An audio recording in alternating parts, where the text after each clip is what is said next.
Kalau kita baca Perjanjian Lama, itu ada 39 kitab dan dibagi dalam beberapa bagian ya. Ada yang namanya kitab Taurat ya, 5 kitab Musa, Kejadian, Keluaran, Imamat, Bilangan, Ulangan.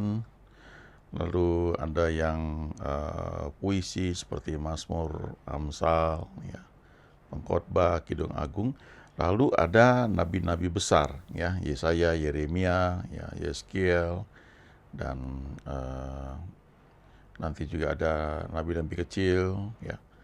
Nah, kalau kita baca di Perjanjian Lama itu, misal di kitab Yesaya ini, seringkali itu kan merupakan satu perintah dari Tuhan lewat seorang nabi ya, yang disampaikan kepada bangsa Israel pada masa itu, dan sifatnya ada yang seperti nubuat atau petunjuk, dan itu berlaku untuk saat itu ya. Tapi Alkitab ini kan ditulis bukan hanya sebagai catatan sejarah, tapi petunjuk untuk kita yang hidup di masa sekarang. Dan karena Alkitab ini ditulis oleh orang-orang yang Tuhan pakai dengan tuntunan Roh Kudus ya, maka walaupun 39 kitab di Perjanjian Lama, lalu ditambah 27 di Perjanjian Baru, itu ditulis oleh kurang lebih sekitar 40 orang penulis dalam rentang waktu kurang lebih 1.500 tahun. Isinya itu bisa nyambung, tapi kita nggak bisa pakai kemampuan otak kita ya untuk mencernanya. Nah, sekarang misalnya dari ayat 1 sampai dengan ayat 5. Ini ada beberapa prinsip yang bisa kita pelajari di sini yang merupakan tuntunan juga ya untuk kita dalam kehidupan kita sehari-hari. Ayat 1 sampai dengan 5, ini judul perikopnya Do Not Go Down to Egypt ya. Jangan pergi ke bawah ke Mesir. Karena kalau kita lihat di peta itu ya, maka Israel itu di sisi sebelah kanan ya, di agak utara, sementara Mesir itu di sisi bawah ya, sisi selatan. Dan kalau yang sekarang ini kan sampai ke Afrika dan sebagian itu di Asia ya. Saya bacakan ya ayat 1. Celakalah anak-anak pemberontak, demikianlah firman Tuhan, yang melaksanakan suatu rancangan yang bukan daripadaku, yang memasuki suatu persekutuan yang bukan oleh dorongan rohku, sehingga dosa mereka bertambah-tambah. Yang berangkat ke Mesir dengan tidak meminta keputusanku, untuk berlindung pada Firaun dan untuk berteduh di bawah naungan Mesir. Tetapi perlindungan Firaun akan memalukan kamu, dan perteduhan di bawah naungan Mesir akan menodai kamu. Sebab sekalipun pembesar-pembesar Yerusalem sudah ada di Zoan, dan utusan-utusannya sudah sampai ke Hanes, sekaliannya akan mendapat malu karena bangsa itu tidak dapat memberi faidah kepada mereka dan tidak dapat memberi pertolongan atau faidah, melainkan hanya memalukan bahkan mengaibkan mereka. Kalau kita baca Alkitab, maka beberapa nama tempat, daerah atau negeri itu mempunyai arti yang sangat spesifik. Misalnya Mesir itu melambangkan kemampuan manusia atau melambangkan kekuatan manusia, kemegahan dunia ya. Sodom dan Gomora itu melambangkan dunia gemerlap ya, dugem ya, tempat yang syarat dengan pesta pora, dengan dosa dan sebagainya. Lalu kalau misalnya Kasdim ya, orang-orang Kasdim itu orang-orang yang mewakili para dukun ya, tukang mantra dan sebagainya. Nah, kalau dibilang jangan pergi ke bawah ya, ke selatan, ke Mesir, ini satu pesan bahwa kalau kita ya itu pergi dengan kekuatan atau meminta pertolongan pada kemampuan manusia, maka kita sedang turun. Ya, jangan lupa Yeremia 17 ayat 5 dan 6, ayat 5 dan 6 berkata, terkutuklah orang yang mengandalkan manusia, ya, yang berharap kepada manusia, yang hatinya menjauh daripada Tuhan. Ia akan seperti pohon yang ditanam ya di tempat yang tandus ya dan seterusnya. Tapi diberkatilah orang yang mengandalkan Tuhan. Nah, ayat 1 ini mengatakan, celakalah anak-anak pemberontak, demikianlah firman Tuhan, yang melaksanakan suatu rancangan yang bukan daripadaku. Jadi, bisa kita itu membuat rancangan atau rencana, ya, mungkin plan A, plan B, plan C, dan seterusnya, dan itu bukan dari Tuhan. Karena memang itu ilmu secara umum. Ketika manusia jatuh dalam dosa, maka mereka berusaha untuk mencari solusi. Jadi katakan itu bahwa manusia itu mulai dengan berpeluh ya, dengan susah payah mencari rezekinya, lalu menemukan teknologi untuk semakin mempermudah ya. Itu semua akibat dari buah pengetahuan baik dan jahat ya. Nah, kita hidup di zaman yang memang kan tidak semua orang ya mengenal Tuhan. Jadi kita memang belajar sekolah di lingkungan yang memang itu yang kita pelajari diperlukan untuk hidup di dunia ini ya. Berbagai macam teknologi dan hal-hal yang canggih itu memang kita perlukan. Tetapi setelah kita mengenal Tuhan, maka walaupun kita itu punya kepandaian, punya skill, punya posisi, tapi kita diajar untuk terus bergantung kepada Tuhan. Makanya dikatakan di sini, orang yang membuat rancangan yang bukan daripada Tuhan, itu disebut orang-orang atau anak-anak pemberontak yang memasuki suatu persekutuan atau suatu kongsi ya istilahnya kalau dalam bisnis itu yang bukan oleh dorongan rohku ya. Jadi oleh karena analisa kemampuan otak saja lalu melakukan hal itu bukan karena dorongan dari Tuhan, maka dikatakan mereka ini anak-anak pemberontak ya, dosa mereka bertambah-tambah. Ayat 2, yang berangkat ke Mesir dengan tidak meminta keputusanku untuk berlindung pada Firaun dan untuk berteduh di bawah naungan Mesir. Kita tahu bahwa Yusuf itu Tuhan bawa ke Mesir dan jadi penguasa di Mesir. Lalu dia itu memberi petunjuk kepada para petinggi di Mesir sesuka dia ya, karena dia diangkat menjadi Perdana Menteri di Mesir.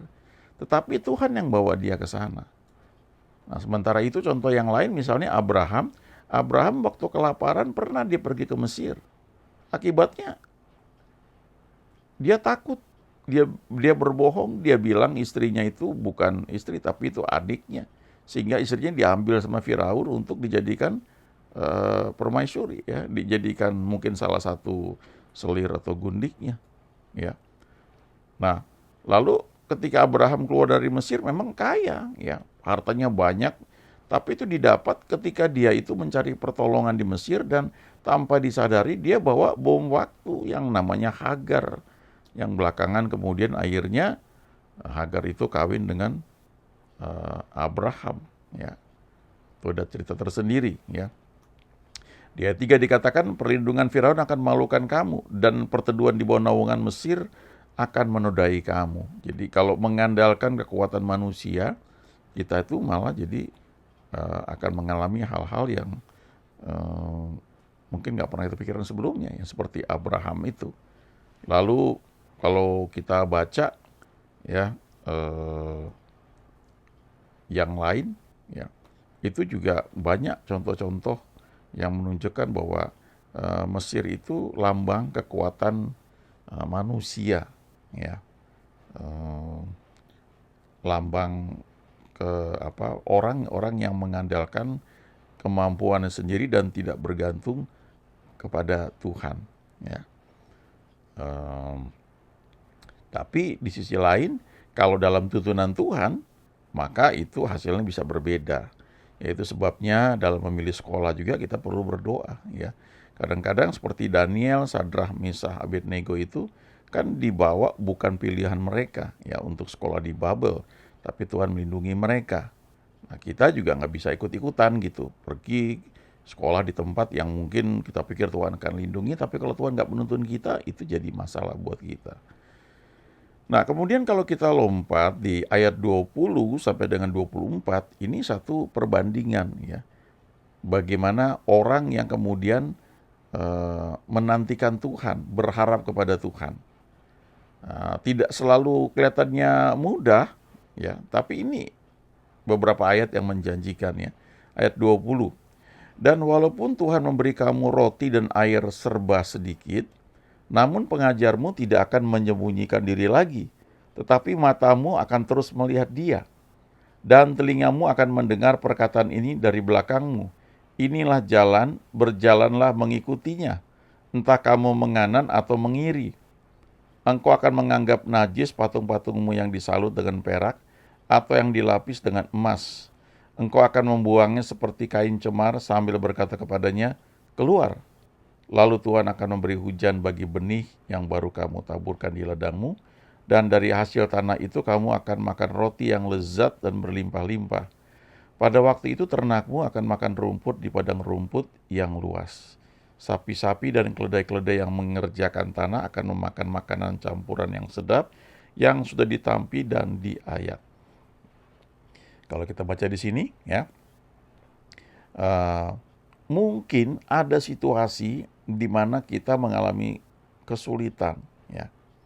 Tetapi ketika kita terus mencari Tuhan, ya, bukan berarti menolak Mesir atau menolak pertolongan manusia, tapi mengutamakan Tuhan, ya. Baru di bawahnya itu yang lain akan mengikuti, ya. Jadi bukan karena tekanan kemudian lari ke Mesir, tetapi karena bergantung kepada Tuhan, lalu Tuhan bisa membawa ke Mesir atau pakai Mesir untuk menolong, ya, seperti yang saya ceritakan tadi Yusuf, ya. Yusuf dibawa ke Mesir itu karena memang tuntunan Tuhan. Ya, beda dengan Abraham ketika ke Mesir itu karena kelaparan. Dia ke Mesir tapi kita nggak baca dia tuh mencari Tuhan dan kemudian Tuhan bawa dia ke Mesir. Nah, jadi itu tipis sekali bedanya, ya. Nah, ketika orang itu mengandalkan Tuhan, di ayat 20 dikatakan, mungkin kamu hanya menikmati roti dan air serba sedikit. Tapi itu cukup. Dan yang paling penting adalah dikatakan pengajarmu tidak akan menyembunyikan diri lagi, tapi matamu akan terus melihat Dia. Nah, kita hidup di zaman perjanjian baru, Roh Kudus itu ada bersama kita yang sudah terima Tuhan Yesus, tapi masalahnya apakah kita mendengar Dia? Ya, Dia tidak menyembunyikan diri, tapi kalau kita disibukkan, dikuasai dengan yang kita rasa itu kita punya kemampuan, entah itu uang kita atau posisi kita, ya. Seperti Musa begitu merasa ini gue punya posisi ini umur 40 tahun, langsung dia berpikir Tuhan akan pakai saya, aku pakai gue dengan posisi gue ini. Ternyata dia lari, harus menyembunyikan diri, ya, 40 tahun belajar di Mesir, lalu 40 tahun lagi diasingkan sama Tuhan, ya, istilahnya. Sampai umur 80 tahun dia udah hilang rasa percaya dirinya, tapi Tuhan justru panggil untuk pergi ke Mesir kali ini, ya, dalam tuntunan Tuhan. Nah, semua skill yang dia pernah pelajari 40 tahun itu nggak sia-sia, tapi kali ini dipakai dalam tuntunan Tuhan. Dia sudah menyadari bahwa kemampuan dia tuh, skill dia atau posisi dia itu bukan sesuatu yang dapat diandalkan, ya.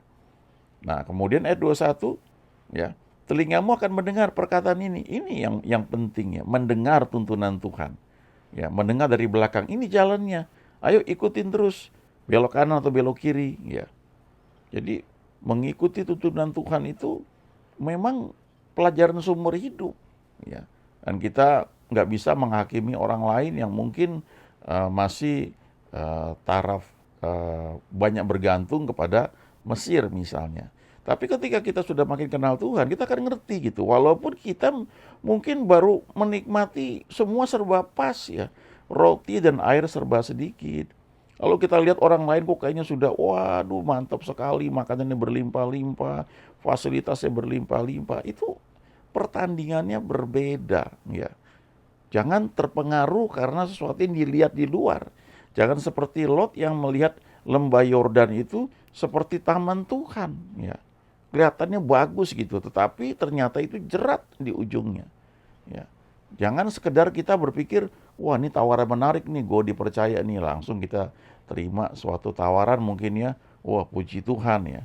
Ternyata begitu kita masuk ya kita melihat banyak hal yang, wah ini mungkin bisa seperti Lot kalau terus di situ, bisa hancur itu.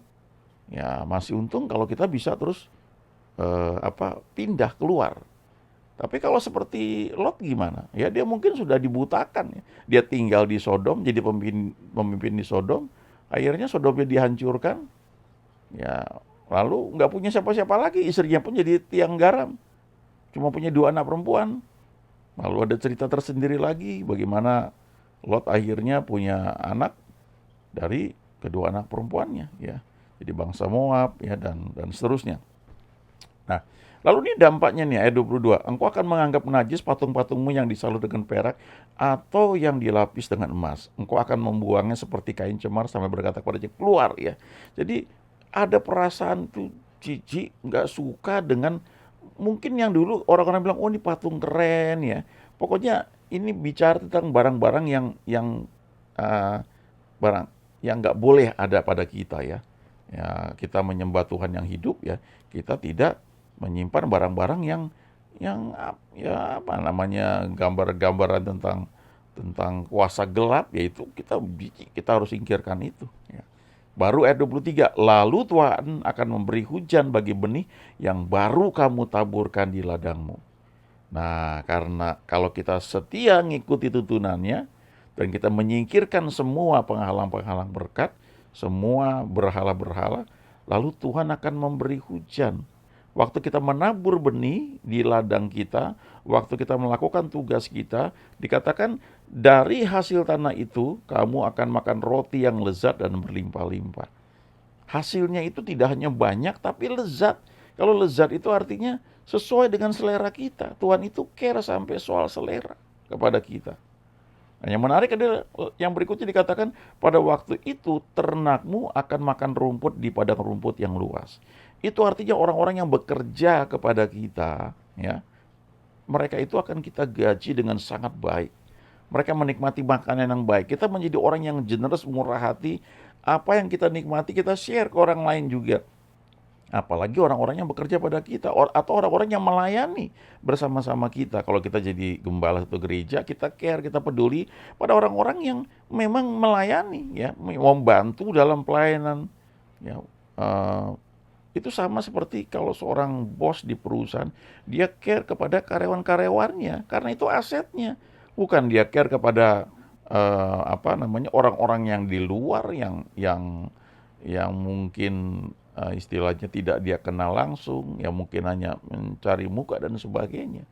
Ya, para bisnismen yang bertumbuh, mereka tahu bahwa aset mereka yang terbesar itu adalah ya karyawan mereka, orang-orang yang ada bersama dengan mereka, ya orang-orang yang loyal, orang-orang yang setia melakukan bagian yang melalui banyak hal bersama-sama, ya. Nah, kemudian ayat 24, sapi-sapi dan keledai-keledai yang mengerjakan tanah akan memakan makanan campuran yang sedap yang sudah ditampi dan diayaknya.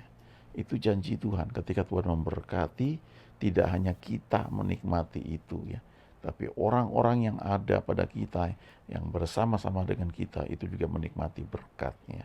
Seperti Abraham, ya dia juga punya orang-orang yang terlatih di rumahnya. Sehingga dengan orang-orang itu dia bisa mengejar musuh yang menawan Lot ya, dan mengalahkan mereka semua. Nah, kita perlu belajar ini ya, yang namanya the unforced rhythms of grace ya.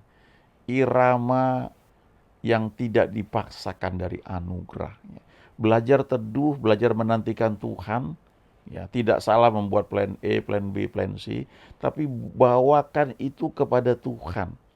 Supaya seperti Tuhan Yesus yang kalau kita lihat, kita nggak melihat bahwa dia itu mengerjakan sesuatu sebagai cadangan ya. Selalu plan A, dia tahu pasti yang ini harus dilakukan dan dia selalu berhasil. Nah, kita perlu belajar bergantung pada dia sehingga kita bisa menikmati semua yang Tuhan sediakan bagi orang-orang percaya. Amin.